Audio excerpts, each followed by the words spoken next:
Tema kita yang akan kita belajar pada malam ini bersama-sama, yakni Mesias yang dijanjikan. Tema kita sekali lagi pada malam ini, Mesias yang dijanjikan. Mari kita melihat teks firman Tuhan yang mendasari tema kita pada malam ini. Injil Lukas pasal 4 ayat 16 sampai ayat yang ke-22.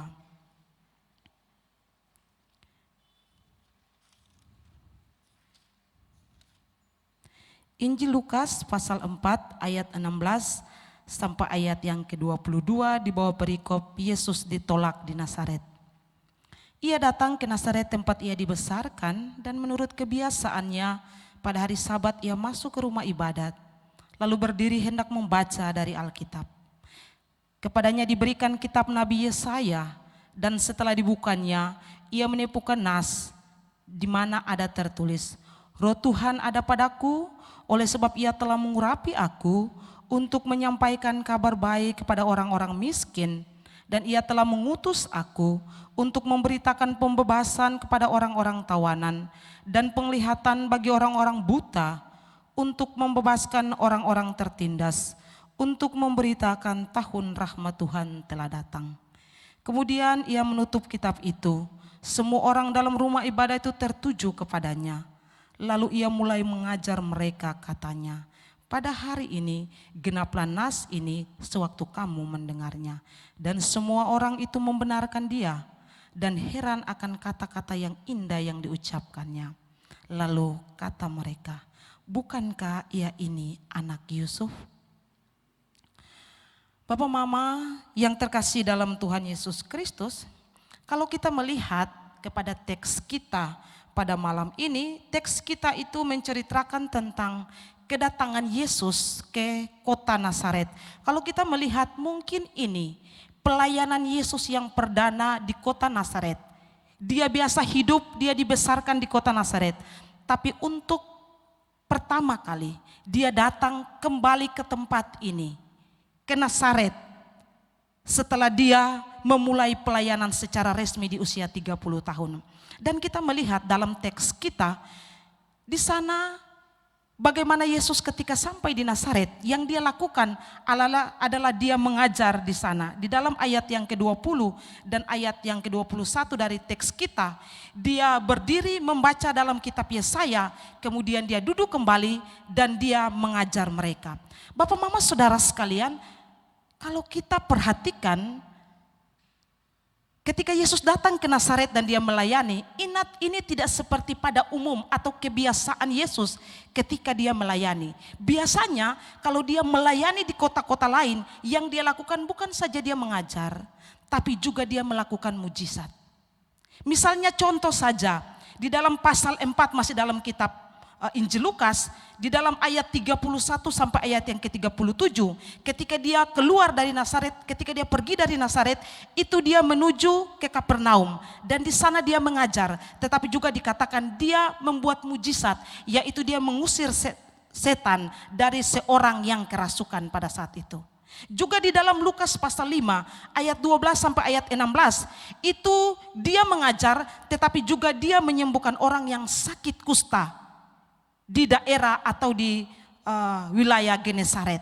Kemudian di dalam Markus pasal 7 ayat 24 sampai ayat yang ke-30, itu juga di sana Yesus mengajar tetapi juga dia menyembuhkan seorang yang kerasukan setan, seorang anak dari perempuan Siro Venezuela, dan itu terjadi di daerah Tirus. Ini berarti kita lihat bahwa secara umum kita melihat gambaran ketika Yesus berjalan dan dia melayani di daerah-daerah itu disertai dengan mujizat yang dia lakukan. Tapi ini berbeda ketika dia datang ke Nazaret. Ketika dia datang ke Nazaret, tidak ada mujizat yang dia lakukan di sana. Tetapi yang dia lakukan adalah dia mengajar di sana. Dan dia mengajar salah satu teks yang saat itu diberikan kepada dia, yaitu kitab Yesaya. Mari kita lihat, saya ingin mengutip dari ayat 18 dari 19 dari teks kita dalam perjanjian lama yaitu Yesaya, di dalam Yesaya 61 ayat 1 dan 2. Nas yang tadi dibacakan oleh Yesus itu di dalam Yesaya 61 ayat 1 dan 2. Dikatakan demikian, Roh Tuhan Allah ada padaku, oleh karena Tuhan telah mengurapi aku. Ia telah mengutus aku untuk menyampaikan kabar baik kepada orang-orang sengsara dan merawat orang-orang yang remuk hati, untuk memberitakan pembebasan kepada orang-orang tawanan dan kepada orang-orang yang terkurung kelepasan dari penjara. Jadi kita melihat bahwa Yesaya ketika dia menuliskan Yesaya 61 ayat 1 dan ayat yang kedua, ini dia sementara menubuatkan tentang siapa? Dia menubuatkan tentang Mesias. Mari kita lihat komentar dari Alkitab Full Life atau Alkitab Penuntun Hidup Berkelimpahan. Dikatakan di sana, pasal-pasal ini ditulis selama tahun-tahun akhir hidup Yesaya. Allah menyatakan nubuatan-nubuatan ini supaya memberikan pengharapan dan penghiburan kepada umatnya selama mereka tertawan di Babel 150 tahun sesudah zaman Yesaya. Pasal-pasal ini juga penuh dengan pernyataan nubuatan mengenai Mesias yang akan datang dan kerajaannya kelak. Jadi komentar daripada Alkitab Full Life bahwa Yesaya sementara menubuatkan tentang seorang pribadi yaitu Mesias yang akan datang. Kemudian kita melihat lagi dalam komentar dari Wycliffe Bible. Dikatakan ia telah mengurapi aku. Nats yang diambil dari Yesaya 61 ayat 2 yang merupakan nubuatan mengenai zaman mesianik. Jadi ini jelas kita melihat bahwa Yesaya sementara menubuatkan tentang seorang pribadi yang akan datang kelak nanti, yaitu seorang Mesias. Dan kita melihat di dalam teks kita ayat 21, Yesus secara implisit dia menunjukkan bahwa sebenarnya yang dinubuatkan oleh Nabi Yesaya adalah dia yang sementara duduk di tengah-tengah mereka. Itu yang dia mau katakan kepada mereka yang hadir pada saat itu. Bapak, Mama, Saudara sekalian, saya mau katakan kepada kita bahwa pelayanan Yesus ketika di Nazaret itu pelayanan yang menurut saya cukup menarik. Mengapa saya katakan demikian cukup menarik? Karena di sana dia bukan memberikan mujizat seperti dia lakukan di Kapernaum di daerah-daerah lain. Tapi di sana, di tengah-tengah orang yang dia hidup dan dia besar di antara mereka. Di sana dia menyatakan atau di sana dia menunjukkan satu kebenaran penting tentang dirinya. Dia menunjukkan atau dia mengungkapkan siapa dirinya kepada mereka yang dalam tanda kutip sudah mengenalnya selama ini. Mereka katakan mereka sudah mengenal dia. Tetapi sebenarnya mereka tidak mengenal dia dengan baik dan benar. Dan karena itu dia menunjukkan identitasnya secara penting kepada mereka saat itu. Yesus mau menyatakan kepada orang-orang Nazaret, kamu yang hidup dan besar dan melihat saya, sebenarnya saya adalah Mesias yang dinubuatkan oleh Nabi Yesaya ini. Saya adalah Mesias yang dinantikan oleh kalian semua. Saya ini yang sementara duduk di depan kalian. Itu yang dia mau sampaikan kepada orang-orang yang hadir dalam rumah ibadat pada saat itu. Jadi kita melihat, kenapa saya katakan menarik tadi? Karena sesungguhnya ketika dia datang, satu pernyataan penting tentang dirinya yang dia nyatakan, yang dia tunjukkan, yang mau dia sampaikan kepada orang-orang yang hadir pada hari Sabat di Nazaret pada saat itu. Saudara, ini yang menjadi juga pelajaran bagi kita. Dari teks ini kita melihat bahwa memang benar kita butuh mujizat di dalam hidup ini. Tetapi mujizat itu tidak boleh lebih penting dari firman Tuhan yang kita dengar. Banyak sekali orang yang lebih suka mujizat daripada mendengarkan firman Tuhan. Tetapi untuk Nazaret, untuk orang yang hidup bersama dengan dia, bukan mujizat yang dia sampaikan, tetapi justru kebenaran tentang dirinya yang diungkapkan di sana. Tetapi apa respon mereka? Kalau kita melihat di dalam ayat yang ke-22 bagian B, mereka katakan, bukankah dia ini anak Yusuf? Setelah dia mengajarkan semua itu, justru mereka katakan, bukankah dia ini anak Yusuf? Mereka kurang percaya, mereka bahkan tidak yakin bahwa dia yang ada di depan kita adalah Mesias yang dinubuatkan oleh para nabi yang setiap Sabat didengarkan oleh mereka dari ahli-ahli Taurat. Mereka tidak yakin orang yang hidup dan bertumbuh bersama di daerah Nazaret adalah Mesias yang dijanjikan ribuan tahun yang lalu. Jadi kita melihat di sini bahwa menarik sekali dari teks ini ketika Yesus datang dan melayani di tempat dia dibesarkan. Bapak, mama, saudara sekalian yang terkasih dalam Tuhan Yesus Kristus, saya ingin kita mempelajari teks ini lebih jauh lagi dan saya akan membagikan untuk kita pelajari bersama dalam beberapa poin. Yang pertama yang kita akan belajar yaitu tujuan dari kedatangan Mesias yang dijanjikan. Jadi sebenarnya teks kita itu kita melihat sebenarnya apa tujuan daripada kedatangan Mesias yang dijanjikan itu. Kita lihat kembali teks kita ayat 18 dan ayat 19.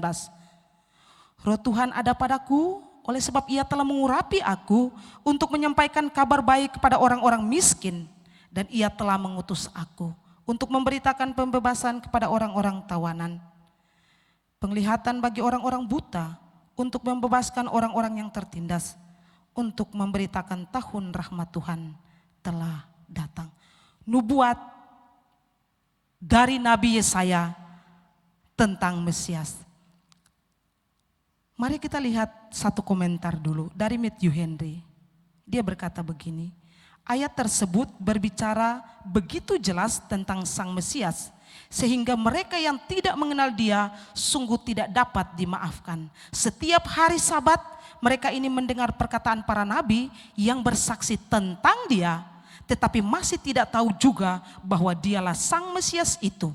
Ayat-ayat ini memberikan keterangan penuh tentang pekerjaan Kristus dan tujuannya datang ke dalam dunia ini.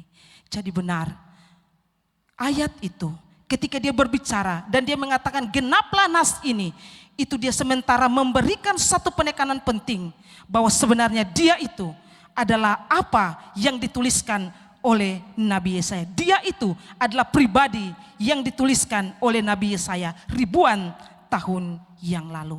Dari dua ayat 18 dan ayat 19, minimal ada dua tujuan yang bisa kita lihat. Apa tujuan Mesias datang ke sini dari ayat 18 dan ayat 19? Tujuan yang pertama kita bisa lihat di sana dari teks ini adalah dia datang untuk menyampaikan kabar baik kepada orang miskin, orang tertawan, orang buta, dan orang tertindas.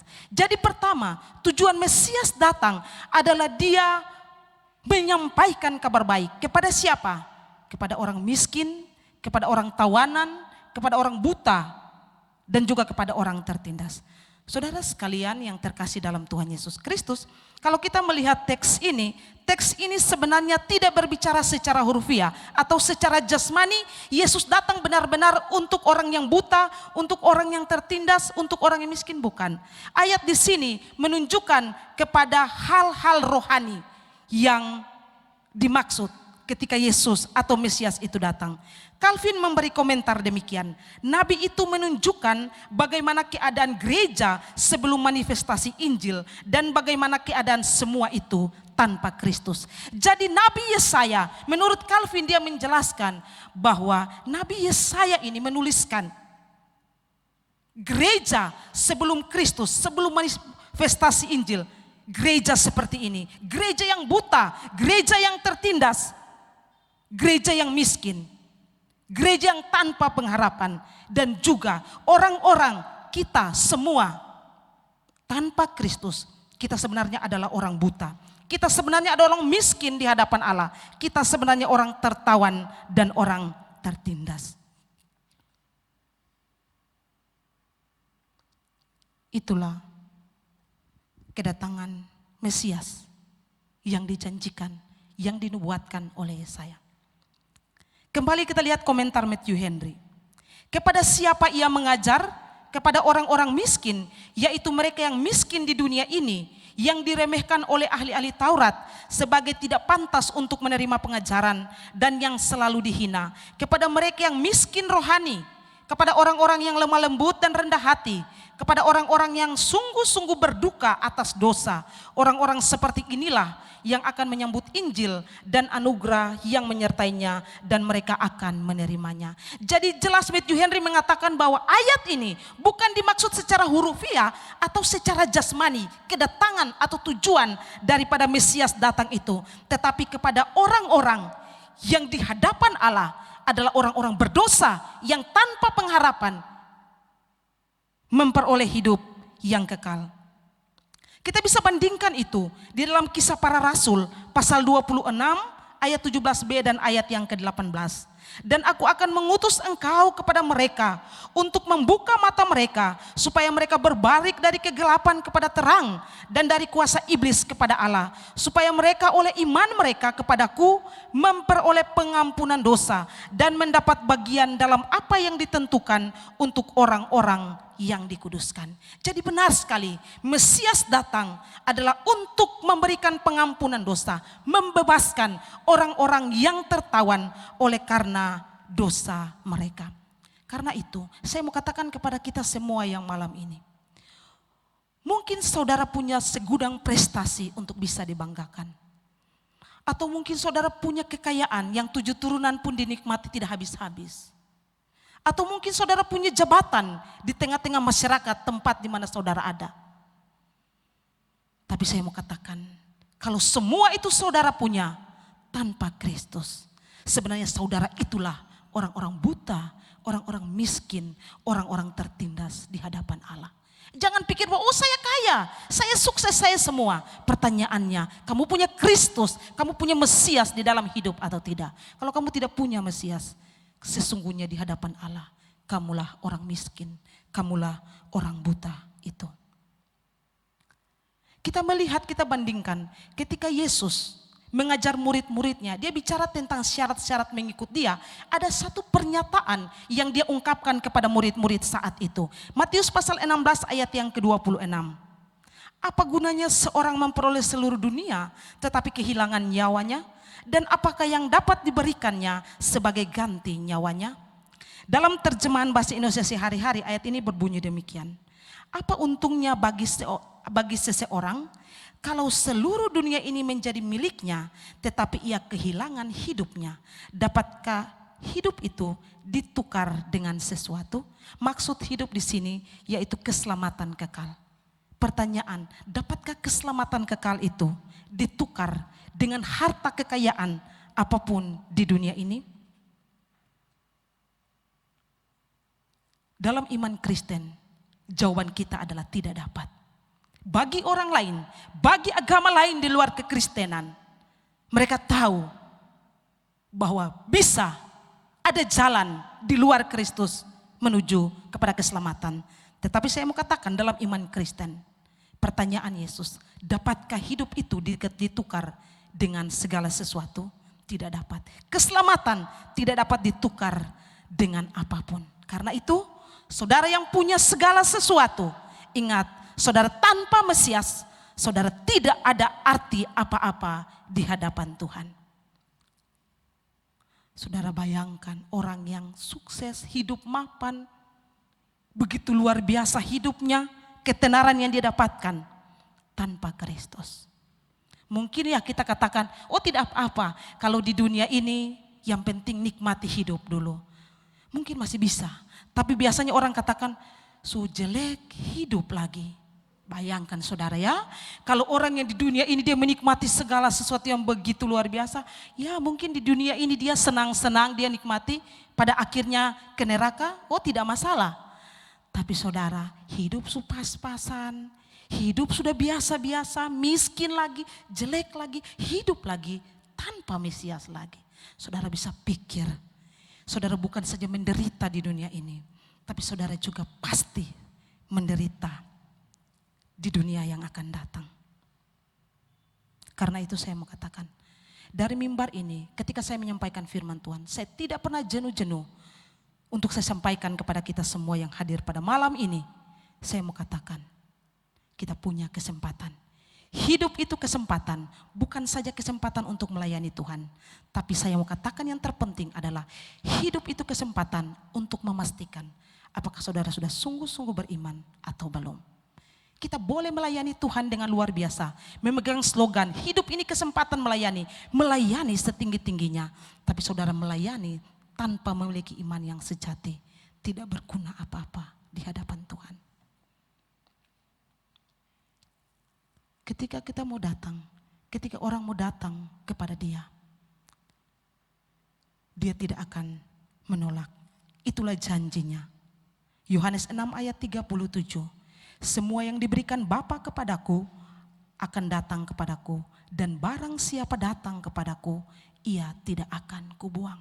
Saudara, siapapun kita, ketika orang istilah habis manis cepat dibuang.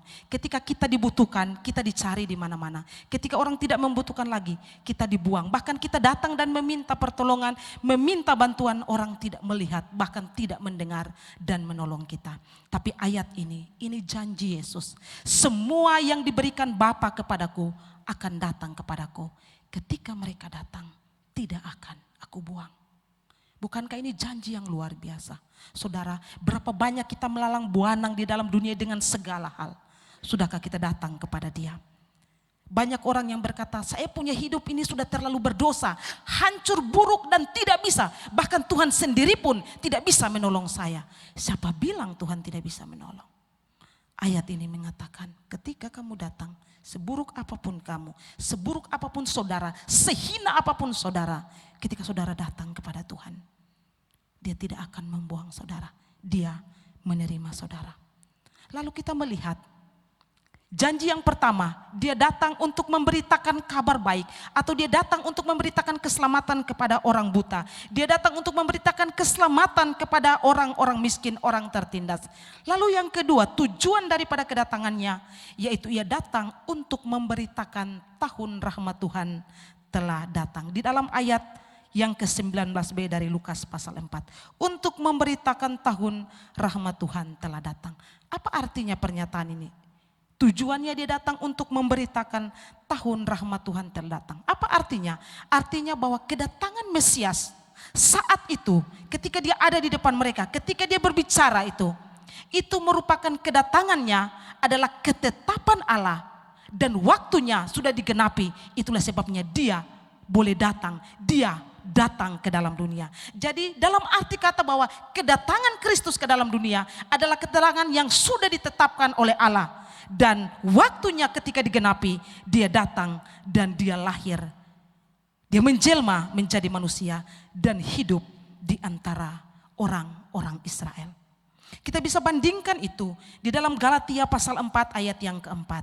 Tetapi setelah genap waktunya, maka Allah mengutus anaknya yang lahir dari seorang perempuan dan takluk kepada hukum Taurat. Jadi di sini kita melihat bahwa waktunya telah genap, artinya kedatangan Kristus adalah sesuatu yang sudah ditetapkan oleh Allah. Dan Dia datang itu adalah karena waktunya sudah ditetapkan dan waktu itu Dia datang. Jadi kita melihat dari poin pertama, tujuan daripada kedatangan Mesias, yaitu Dia memberitakan tentang kabar baik.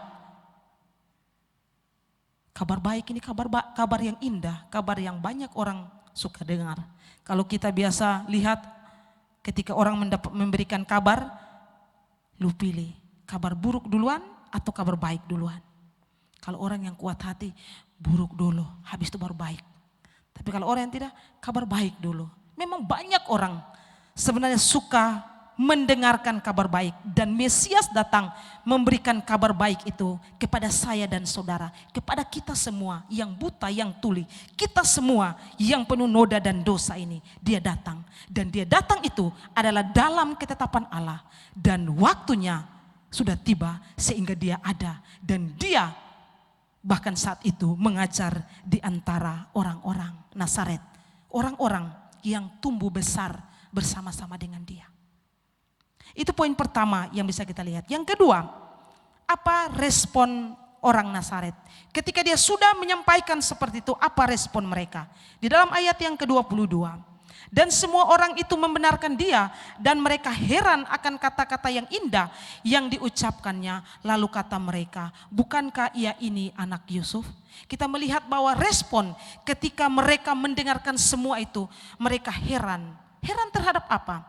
Heran terhadap kata-katanya yang begitu indah. Artinya bahwa kata-kata Yesus dalam pengajaran adalah kata-kata yang penuh kasih. Tidak seperti yang disampaikan oleh ahli Taurat yang biasa mereka dengar. Penuh dengan ketakutan, penuh dengan ancaman.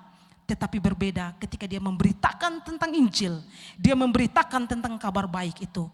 Dia berbicara dengan penuh kasih kepada mereka. Dan dikatakan mereka heran akan kata-kata yang begitu indah.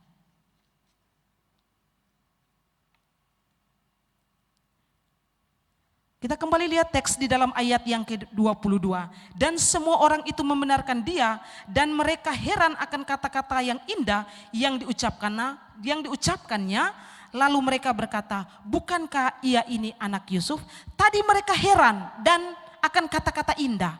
Tapi lalu di bagian terakhir mereka katakan, bukankah dia ini anak Yusuf? Wih, dia bilang, apa yang diomong begitu indah, penuh kasih. Tapi dia ini kan anak Yusuf saja. Mereka heran. Tetapi pernyataan ini seperti pernyataan penolakan. Pernyataan yang tidak suka. Pernyataan yang tidak terima. Mengapa mereka tidak terima? Mereka tidak yakin masakan Mesias yang selama beribu-ribu tahun mereka tunggu adalah Mesias yang saat ini ada di depan mereka. Itu sesuatu yang tidak masuk akal. Pada saat itu dia hadir di tengah-tengah mereka, dia menyatakan itu. Mereka memang heran kata-katanya, tapi mereka tidak yakin apakah benar dia Mesias atau bukan. Apakah dia benar-benar Mesias yang dinyatakan oleh para nabi, atau sebenarnya dia sementara menipu mereka saat itu yang hadir. Yesus tahu pikiran mereka. Menariknya Yesus tahu apa yang mereka pikirkan. Di dalam ayat yang ke-23 dari pasal 4, Lukas pasal 4, Yesus berkata begini. Maka berkatalah ia kepada mereka, tentu kamu akan mengatakan pepatah ini kepadaku, hai tabib, sembuhkanlah dirimu sendiri, perbuatlah di sini juga di tempat asalmu ini segala yang kami dengar yang telah terjadi di Kapernaum. Jadi setelah mereka mengatakan bukankah dia ini anak Yusuf, perhatikan bahwa Yesus tahu apa yang ada dalam pikiran mereka. Yesus tahu bahwa sementara mereka berpikir, lu boleh omong yang banyak, lu kata-kata indah, tapi sebenarnya lu buat mujizat supaya katon tahu. Jangan hanya buat di Kapernaum sana, tapi coba buat di sini, di tempat di mana kamu dibesarkan. Coba buat di sini supaya kami juga percaya. Itu yang sebenarnya ada dalam pikiran mereka, dan Yesus tahu hal itu. Mereka mau Yesus membuat mujizat kepada mereka. Tapi apa yang terjadi? Sama sekali Yesus tidak membuat mujizat ketika dia ada di Nazaret, ketika dia ada di rumah ibadat, ketika dia mengajar mereka. Sama sekali dia tidak membuat mujizat di sana. Apa yang terjadi ending daripada pengajaran Yesus? Apa yang terjadi? Di dalam ayat selanjutnya dari Lukas pasal 4 ayat 28 dan 29. Di sana dikatakan demikian. Mendengar itu sangat marahlah semua orang yang di rumah ibadat itu. Mereka bangun lalu menghalau Yesus keluar kota dan membawa dia ke tebing gunung tempat kota itu terletak untuk melemparkan dia dari tebing itu. Jadi bukan saja mereka heran tadi di awal, tetapi pada ending ketika mereka selesai mendengar penjelasan itu, apa yang terjadi? Justru mereka marah begitu luar biasa, bukan saja marah, tapi mereka menggiring dia ke tebing dan mereka hendak membunuh dia, melemparkan dia dari tebing itu. Kita melihat komentar daripada William Barclay. William Barclay berkata demikian, apa yang menyebabkan para pendengarnya marah adalah pujian yang Yesus sampaikan kepada orang-orang kafir. Orang-orang Yahudi merasa sangat pasti bahwa merekalah umat Allah dan mereka merendahkan bangsa-bangsa lain. Mereka yakin bahwa Allah menciptakan bangsa-bangsa kafir untuk menjadi minyak bagi api neraka. Jadi bangsa Israel, bangsa Yahudi memang betul. Di luar mereka, yang mereka tahu, di luar mereka adalah bangsa-bangsa yang itu hanya minyak untuk api neraka saja. Mereka itu bukan hadir dan punya kesempatan untuk mendapatkan surga. Tapi menariknya di sini, ketika Yesus menjelaskan, kalau kita melihat secara keseluruhan teks kita dari ayat 16 sampai ayat yang ke-30. Justru Yesus memberitakan bahwa keselamatan itu bukan saja kepada bangsa Israel, tetapi juga kepada orang-orang lain. Dan dia memberikan itu dalam dua cerita kisah di dalam perjanjian lama, yaitu Elia dan Elisa. Di mana bangsa Israel saat itu ada bersama-sama dengan kedua nabi. Tapi justru kedua nabi ini bukan melakukan mujizat kepada bangsa Israel. Mereka justru melakukan mujizat kepada bangsa-bangsa di luar bangsa Israel. Itu artinya Yesus sementara menunjukkan kepada mereka bahwa sebenarnya keselamatan, mujizat itu Allah bisa kerjakan bukan saja kepada bangsa Israel, tetapi juga kepada bangsa-bangsa di luar Israel. Dan akhirnya apa? Mereka begitu marah. Marahnya mereka karena mereka cemburu. Mengapa bukan kita saja umat pilihan yang akan diselamatkan, tetapi kenapa harus bangsa lain? Itulah respon yang diberikan ketika mereka mendengar apa yang Yesus sampaikan. Mereka heran pertama. Mereka tidak yakin, sekalipun mereka heran terhadap kalimatnya. Kata-kata yang begitu indah. Tetapi pada akhirnya mereka marah dan hendak membunuh dia. Itu respon yang bisa kita lihat. Yang terakhir, apa yang bisa kita pelajari dari kisah ini, dari teks ini? Apa yang bisa kita pelajari? Yang pertama, hal yang bisa kita pelajari, yakni kebiasaan yang baik harus terus dilakukan dan tidak boleh terpengaruh situasi dan kondisi. Apa maksud dari pelajaran pertama yang bisa kita pelajari di sini? Kita perhatikan teks kita di dalam ayat 16. Ia datang ke Nazaret tempat ia dibesarkan, dan menurut kebiasaannya pada hari Sabat ia masuk ke rumah ibadat. Jadi kita melihat di sini bahwa kebiasaan apa? Kebiasaan dari Yesus. Kebiasaannya apa? Setiap hari Sabat dia pasti pergi ke rumah ibadat, dan di sana dia mendengarkan ahli-ahli Taurat membaca Torah bagi semua umat yang datang mengikuti Sabat. Ini kebiasaan yang baik yang Yesus lakukan. Dan saudara, kita perhatikan bahwa tentunya kebiasaan yang baik bukan serta-merta langsung jadi menjadi baik, tidak. Kita lihat dari sisi manusia ya, kita tidak lihat dari sisi Yesus sebagai Allah. Kita lihat dari sisi manusia, perjalanan dan proses untuk melakukan sesuatu yang baik itu tidak serta-merta. Kita tidak membandingkan Yesus dengan kita. Kita sebagai manusia berdosa, seringkali dalam perjalanan untuk melakukan yang baik, perhatikan bahwa seringkali kita lemah, kita jatuh, dan hal yang baik kita tahu itu, tapi justru yang buruk, justru dosa itu yang kita lakukan. Tapi kita melihat bahwa kebiasaan Yesus itu adalah kebiasaan yang sudah dia lakukan semasa kecil. Bahkan itu diajarkan oleh Yusuf dan Maria kepada dia. Kita bandingkan dengan Lukas pasal 2 ayat 41 dan ayat 42. Tiap-tiap tahun orang tua Yesus pergi ke Yerusalem pada hari raya Paskah. Ketika Yesus telah berumur 12 tahun, pergilah mereka ke Yerusalem seperti yang lazim pada hari raya itu. Ini menunjukkan, dua ayat menunjukkan bahwa tiap-tiap tahun itu Yusuf bersama Maria membawa Yesus lalu pergi ke Yerusalem dan mereka beribadah di sana pada hari raya Paskah. Kalau pikirkan, kalau untuk setiap tahun saja mereka dengan rutin sebagaimana lazim mereka pergi, itu berarti bahwa setiap Sabat dalam minggu itu mereka juga pasti membawa Yesus ada bersama-sama di rumah ibadat dan beribadah bersama-sama dengan orang-orang yang lain. Kebiasaan ini yang Yesus lakukan.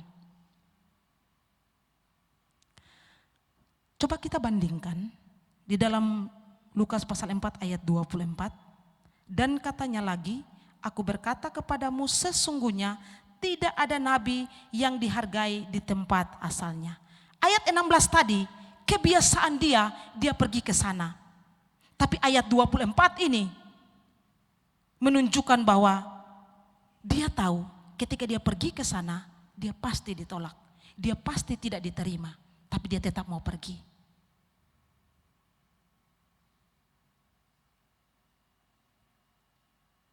Mari kita lihat komentar daripada William Barclay. Kebiasaan Yesus untuk pergi ke sinagog pada hari Sabat tentunya sangat banyak yang sangat tidak disetujuinya dan mengecewakannya. Namun ia pergi. Ibadah dalam sinagog itu mungkin sangat jauh dari sempurna. Namun Yesus tidak pernah enggan hadir bersama umat yang lain untuk berbakti kepada Allah pada hari Sabat. Jadi kita melihat, mungkin ketika dia pergi di sana ada banyak hal yang jauh dari sempurna. Mungkin pengajaran dari para ahli Taurat yang sebenarnya tidak benar yang mereka ajarkan. Tetapi keterangan William Barclay, dia tetap pergi ke sana dan dia enggan untuk tidak pergi. Bagaimana dengan kita? Kebiasaan apa yang kita buat? Orang tua yang memiliki anak, tirulah kebiasaan daripada Maria dan Yusuf. Mengajarkan bagaimana kebiasaan untuk membawa anak-anak kepada Tuhan dalam ibadah. Kita pun secara orang dewasa, mungkin ketika kita datang, kita mau muntah lihat itu musuh di sana punya muka. Ketika kita datang gereja, mungkin musuh di sana juga muak lihat kita punya muka. Tapi apakah itu berarti kita tidak boleh datang? Apakah itu berarti tinggal saja di rumah? Tidak. Hadirlah, datang. Karena di gereja, dalam persekutuan kita, ada banyak berkat-berkat rohani yang bisa kita dapatkan. Di dalam persekutuan, kita bisa saling menguatkan di antara saudara-saudara seiman. Itulah sebabnya, jangan pernah undur ketika kita berbakti bersama-sama. Karena ketika kita hadir, ketika kita memuliakan Tuhan, ada berkat-berkat rohani yang berlimpah, yang Allah anugerahkan, yang Allah berikan, yang Allah curahkan di dalam kehidupan kita. Banyak sekali kita, tradisi itu menjadi bergeser. Tadinya kita begitu setia datang beribadah. Ketika kita punya squad, kebiasaan di hari Minggu beribadah jadi piknik. Setiap kali mereka punya alasan kenapa tidak datang ibadah. Minggu depan juga hari Minggu, 2 minggu depan juga hari Minggu. Tapi dengan squad 1 tahun 1 kali. Jadi tidak pergi dan pergi ke tempat yang lain. Bapak Mama, Yesus menunjukkan satu kebiasaan yang baik. Untuk hadir dan tidak mau alpa di dalam hal berbakti bersama-sama. Saudara mungkin senang ketika tidak mau datang di sini. Ketika tidak mau lagi beribadah. Mungkin saudara merasa bahwa berbakti itu ada membuang-buang waktu. Kita tidak mendapatkan firman yang lebih baik. Lalu saudara menghindar. Ingat, kalau saudara adalah anak Tuhan, saudara adalah orang-orang yang percaya kepada Mesias.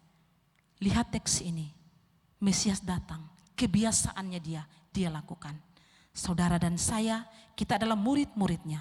Bukan kita harus juga setia untuk datang beribadah seperti dia?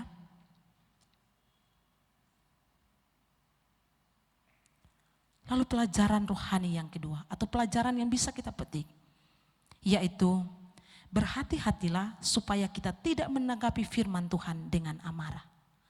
Berhati-hati saudara supaya kita tidak menanggapi firman Tuhan dengan amarah. Apa maksudnya? Banyak sekali, coba kita pikirkan ketika kita melakukan satu kesalahan atau dosa. Dan ketika kita datang ke sini dan firman Tuhan yang disampaikan itu menegur kita. Bagaimana reaksi kita?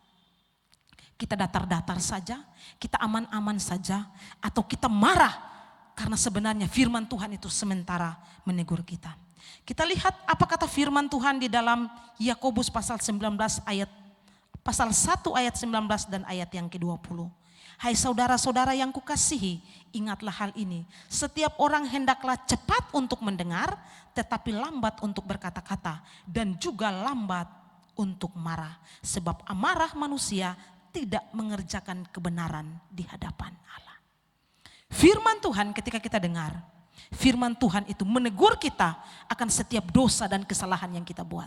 Tapi bagaimana kita bereaksi ketika kita mendengar firman Tuhan. Oh ini Bapak Pendeta, ini kayaknya dia ini terlalu sentimen dengan beta. Apa kok setiap minggu omong dosa, ini kayak omong beta sapun dosa. Padahal sebenarnya Bapak Pendeta ada omong firman itu Bapak Ibu. di sini, perhatikanlah ketika kita mendengar firman Tuhan. Ketika kita menanggapi firman Tuhan yang datang pada kita. Hati-hati supaya kita tidak menanggapi dengan amarah. Firman Tuhan berkata bahwa amarah itu sebenarnya tidak mengerjakan kebenaran di hadapan Allah. Kalau demikian, pada malam ini kita yang sudah belajar firman Tuhan, teks kita ketika Yesus datang, ketika Yesus berbicara mengajar orang-orang di Nazaret, dia melakukan itu bukan karena terpaksa, tapi itulah kebiasaan dia yang dia lakukan. Dan dia mau supaya ketika kita mendengar firman Tuhan, kita tidak menjadi marah seperti orang-orang Nazaret. Kita tidak menjadi membenci hamba Tuhan itu ketika dia sampaikan firman. Karena sesungguhnya yang dia sampaikan adalah firman Tuhan. Dan mungkin saat itu firman Tuhan itu menegur kita karena dosa kita, karena kejahatan yang kita lakukan. Pikirkan, kita tidak boleh bereaksi dalam hal ini menanggapi dengan amarah. Tapi kita bersyukur. Bersyukur kenapa? Karena firman Tuhan bagian lain mengatakan anak yang dikasihi itu ditegur. Artinya ketika firman Tuhan Yesus menegur kita, itu bukan karena dia membenci kita. Kalau saya dan saudara, kita adalah orang percaya di hadapan Tuhan. Ketika kita salah, kita pasti ditegur oleh dia. Bukan karena dia benci, tapi karena dia mau supaya kita hidup dalam kekudusan dan kita hidup dalam kebenaran di hadapannya. Biarlah firman Tuhan ini memberkati kita. Amin.